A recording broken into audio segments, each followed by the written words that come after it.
Hey guys, welcome back to another episode of Sawdust Diaries. Today, this one's going to be really quick, but it's something that we've kind of been playing with and kind of developed a little process for filling using a product that we really like, but also mixing in some other stuff. We're making a new table, and this one is our butcher block style. So this table that we're using, we've got 22 6-foot redwood strips, 2 inches thick, that we're stacking on top of each other.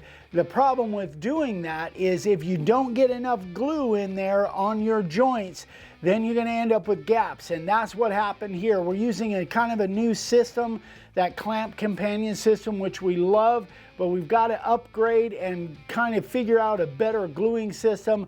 But because we didn't on this particular one, we ended up with quite a few gaps. So we got to figure out a good way to fill those gaps, so to speak. And the whole idea here is that don't just try one way and stick with that, but think about it outside the box. And what we're doing here is we're going to mix a couple things together that worked really, really well. So let me show you what we're doing.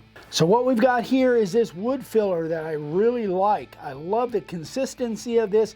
It dries almost immediately. And see how it says stainable? We've actually used this and added stain because the color of this stuff is kind of vanilla, almost a vanilla color, which is great if you've got some really light boards.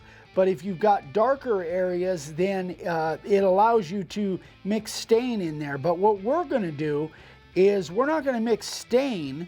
We've got some sawdust that we saved from our sanding operation. So this stuff is really fine powder. We've got some light stuff and some dark stuff. Where I'm filling here is pretty much dark on the redwood side.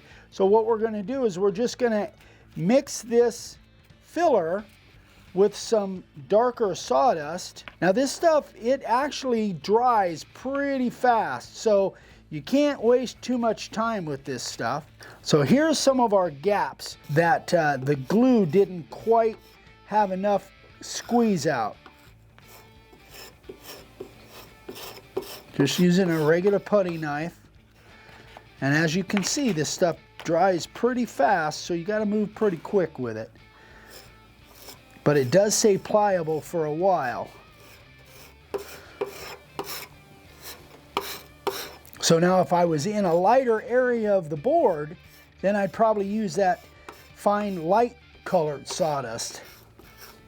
All right, so we're just gonna let that dry for a few minutes, and then we'll come back and sand it off, see what it looks like. So let's sand this off. I've got a 120 disc on my random orbital. Let's sand it off, see what it looks like.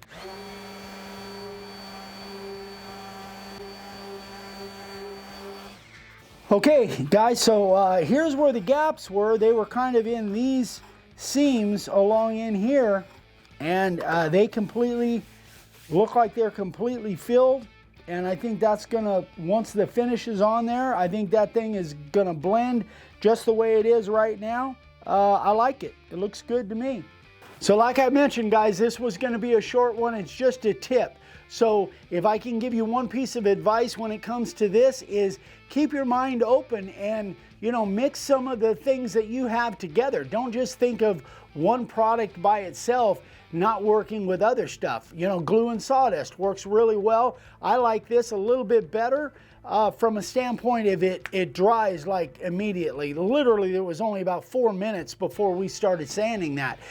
Glue and sawdust takes longer. It probably works, maybe works a little bit better, but this stuff works great. We're super happy with it. So again, just keep your minds open and mix some of the things together and see if they work. Always try them, test them on scrap pieces before you do them on a big table like this. But anyway, guys, hope that's helpful. If you have any questions, let me know. Eric@makeawoodssign.com. We love you. We'll see you on the next one. Bye-bye.